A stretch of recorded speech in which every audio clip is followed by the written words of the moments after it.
Bienvenue dans ce clair et net. Maintenant tu vas comprendre comment ça fonctionne la mid lane. L'excuse du j'ai une team de merde, ça marche pas toujours, donc bon. Tu parles, je te mettrai des peignes dans la gueule, moi.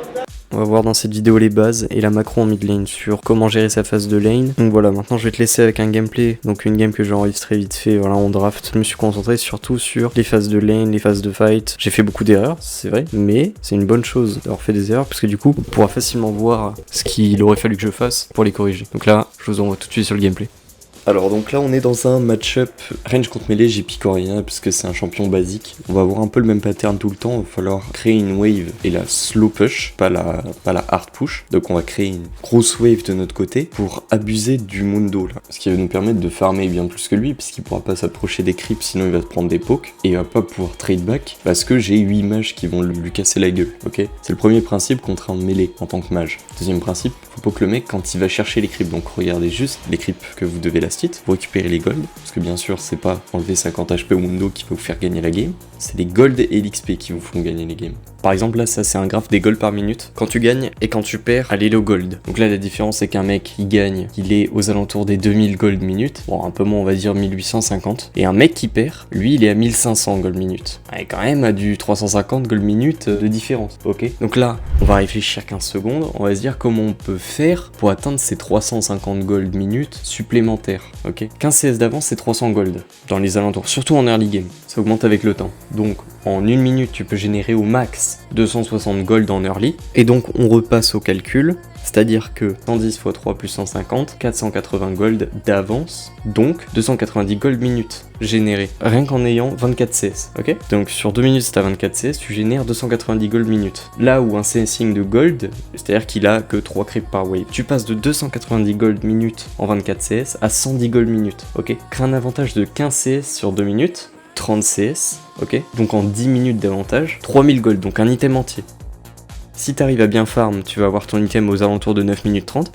Et si tu farmes plutôt mal, tu arrives à 13 minutes à avoir ton item. Donc pendant ces 4 minutes, le mec qui a déjà son item a un avantage gigantesque sur l'autre. Parce que il a prio sur tous les fights, il domine sur tous les plans. Donc l'important c'est de farmer en early. On s'en fout de tuer ton vis-à-vis, l'important c'est de farmer, de ne pas donner de gold, donc de ne pas mourir. Donc tu restes hors de range du mec. Si jamais tu peux pas, tu prends le push, tu l'obliges à mettre ses sorts dans la wave pour dépush. Comme ça tu ne prends pas toi les sorts du mec. Il va être obligé de focus la wave et toi tu vas pouvoir le poke à ce moment-là.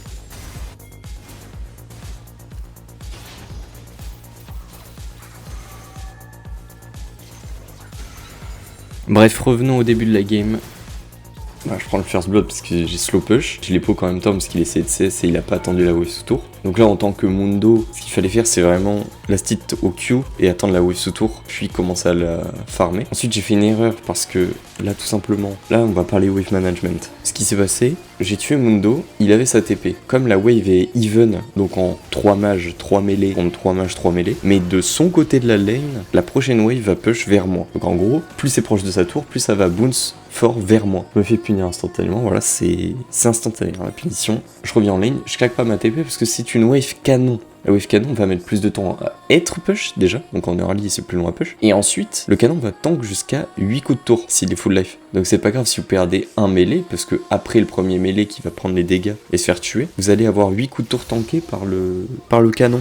Donc je suis revenu en lane à l'instant. Ce qui va se passer c'est que je vais faire en sorte de last hit juste les creeps. Là il y a un 3-3, donc 3 mages contre 3 mages. Et pour créer un slow push, je vais push la wave au moment où les mêlées sont devant les mages. Là ça veut dire que j'ai 4 mages, 3 mêlées, donc forcément j'ai le push, même si je touche pas à la wave. Donc là il peut pas me trade back, parce qu'il y a des mages qui sont là pour lui casser la gueule. On repart sur une wave even, mais sur une wave canon en plus. Qu'en soit je pourrais laisser push, mais ça veut dire aussi que je ne peux pas le poke pour lui deny le fait de roam. En gros si je veux roam, que lui est full HP, il va roam pour me suivre. Au lieu de garder la wave canon push vers moi et de lui laisser l'opportunité de roam, je vais continuer d'absorber la pression en mid lane, en essayant d'avoir la vision près des corbins par exemple. On voit à l'instant Lilia bot, donc je sais ce que je peux faire. Il y a les grubs, mon jungle peut les faire en toute sécurité, parce que moi je suis là.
Ok, donc maintenant je vous récupère, ça fait un moment que je vous ai pas parlé. Là, ce qui se passe, c'est que ils ont 3 morts. Bon, il y a un Drake à faire, mais je ne vais pas m'efforcer de rester avec mes alliés pour un Drake.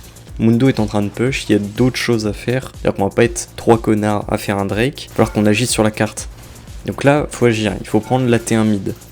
Donc là, au lieu de forcer sur Mundo, fallait juste prendre la tour.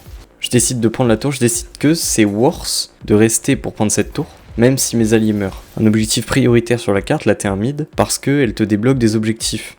Un peu plus tard dans la partie, on les soupçonne de faire un Nash, donc on y va. Moi j'ai une ward bleue, je la pose instantanément vers un bush, et là je trouve le carry adverse, donc je lui mets tout.